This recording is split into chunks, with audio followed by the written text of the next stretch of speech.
The colony. The colony is a small community and a busily growing community located in the southeastern part of Denton County. Actually, it has grown from the region of old fields. This is about the way that it looked before it started in 1974. And there was a few old agricultural habitation buildings that were on the landscape that still could be seen at that time. But these have grown today until they've become a community of some 17,350 people living in some 6,036 households. The map that's here shows the location of the colony and its relationship to the areas next to it. You can see, of course, that it is located north of the city of Dallas. It's located on State Highway 121, and access is gained into the city of Dallas via both I-35E and also Preston Road. The colony is a planned community. It's very unique in having been planned. It was planned by a builder. The builder is that of Fox and Jacobs. They're a Nevada corporation. They began the development here during the year of 1974. The colony plat number 1 was filed with the county courthouse of Denton County on the 16th of May and was described as being some 42.924 acres of the BBB and CRR Company survey. As the colony has grown, each plat was additionally added and filed through the county for permission for continued development until the colony itself was incorporated. The colony is made up of a series of homes. These are some of the earliest and first of the homes that were built. The colony has many things that are ideal. Among these, of course, is the fact that Fox and Jacobs, the developer, actually moved into the area where they were looking for adequate lands upon which they could develop. They had been working in the Dallas area, but were limited to a few lots at a time and were actually being squeezed out. And they felt that if they could buy land on a major scale, they could come in and put in all of the needed amenities. This would include, of course, fresh water. It would include that of sewage treatment. It would include that of solid waste. It would include that of electrical needs. It would include the needs for transportation. So Fox and Jacobs actually is the developer of the colony. They did select the site, and they did follow through a complete engineering planned city. The colony itself, as we said, is northwest of the intersection of State Highway 121 and Farm Market Road 423 in the southeastern part of Denton County. It's situated 12 miles to the north of Dallas and 6 miles to the east of Louisville. It's 4 miles to Carrollton and 16 miles to McKinney, and is only 18 miles to the Dallas-Fort Worth Regional Airport. State Highway 121 has access to Interstate 35 and Preston Road, both of which carry heavy traffic into the Dallas region. The site on which the colony has been developed is an area of rolling plains with shallow intermittent creeks. Elevations will vary from about 530 feet above sea level to 630 feet above sea level. It's located in what is called the Blackland Prairie of Texas. It's in a region of mild winters and hot summers, or as it is most often described, a humid subtropical climate. The annual precipitation is approximately 33 inches. The majority of this occurs during the spring and early summer months. This, of course, is followed by high temperatures and little precipitation during the late summer and into the fall. This distribution is one of the factors that is a disadvantage to some of the construction in the colony region. That is, that with excessive precipitation, the lands begin to absorb the water into the black clays and swell. Then during the long, hot, dry summers, evaporation, loss of moisture brings about the contraction of the soils, and this frequently, of course, brings about some of the breakage of foundations and walls. The bedrock upon which the colony is located is that of the Eagle Ford Shale. This belongs to what is called the Upper Cretaceous. Soils that have formed here in place are those of the Brennan series. They're described as a deep clay soils on the upland, and they have formed in valleys or ancient terraces of the calcareous clay sediments.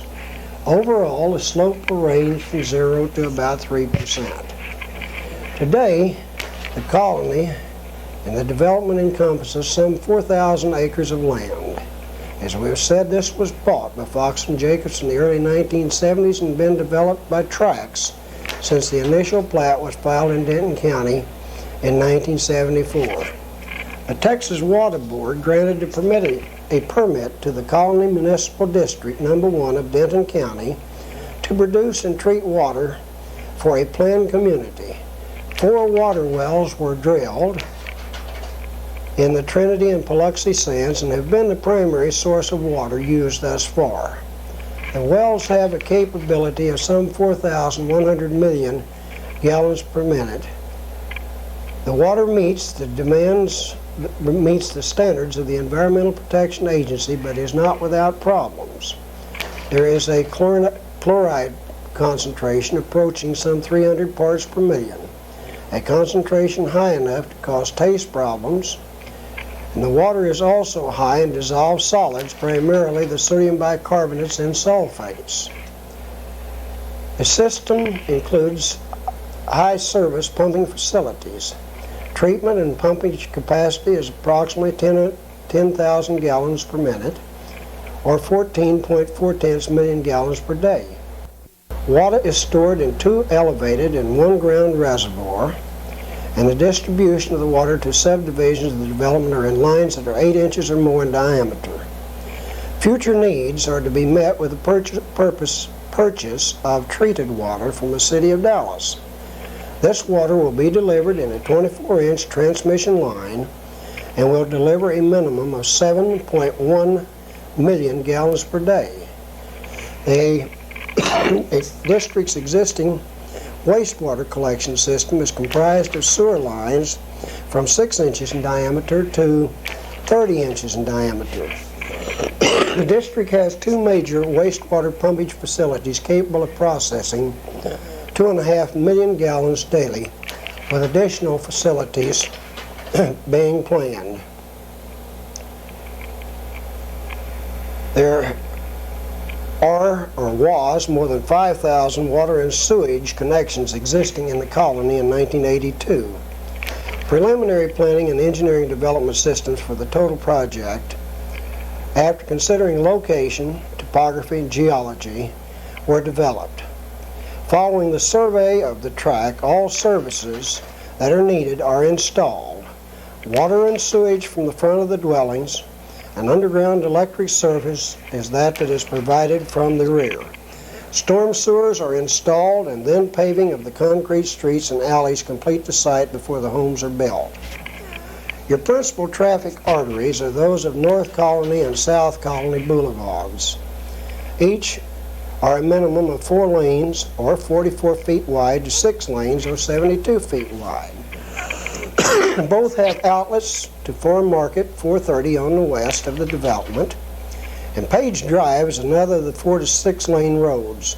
Bisects the community from north to south and has an outlet on State Highway 121. Neighborhood roads feeding into the major arteries are 27 feet wide. Fox and Jacobs developed each tract by crews that specialized, such as there was a foundation crew, framer crews, deckers, roofers, bricklayers, plumbers, electricians, sheetrockers, and finishers.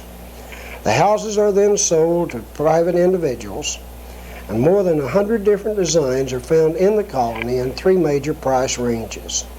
The recent economic conditions has brought about duplex construction as well as smaller lots and also smaller homes.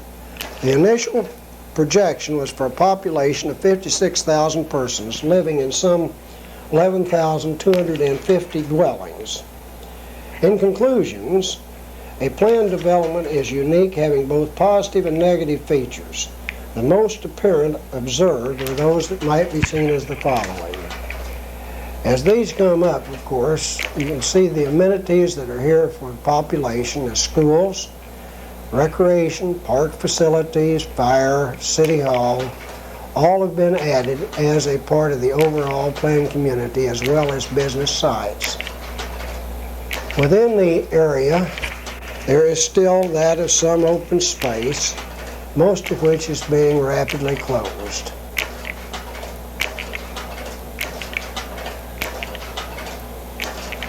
Probably the greatest single problem that the colony encounters today and even in the future is that of the continued heavy traffic. The positive features of the planned community of Fox and Jacobs, like those of many others, are the following. All lands are surveyed and the total area is developed. The streets are planned to carry eventual maximum traffic loads within the colony. All utilities completely developed before homes are built. All roads, alleys, and sidewalks are of concrete. The total plat is developed, it is built, and it is sold before moving to the next track. The municipal utility district is planned for the future needs. Educational facilities are being developed as needed. Limited vacant space is found in the housing areas. There are existing green belts along easements and drainage channels, and there is that of the developed park and recreational facilities. Now, where positive aspects are those that are to be pointed out, the negative should also be noted. Within the negative aspects, there are those of limited land for future expansion, limited water supply, which means a purchase is necessary. Islands of old settlements are non-conformal. Drainage problems do exist during heavy rainfall. There has been until recently a single developer, so there's been a lack of variety and competition of builders. This has been a region of low and middle class income families, primarily. It was initially conceived for single families, but now is evolving into duplex housing. Another of the major negative aspects is that of the absence of industry. There has also been limited shopping centers and competition. This is being overcome at the present time. There therefore is limited local employment. There's a limited tax base. There are major problems of transportation to surrounding areas. There is the absence of a metro telephone system. There's a sale of homes by individuals to companies to become rental properties. But overall, thus far, in a period of only 11 years, the positive features of the colony have been far greater than those of the negative aspects.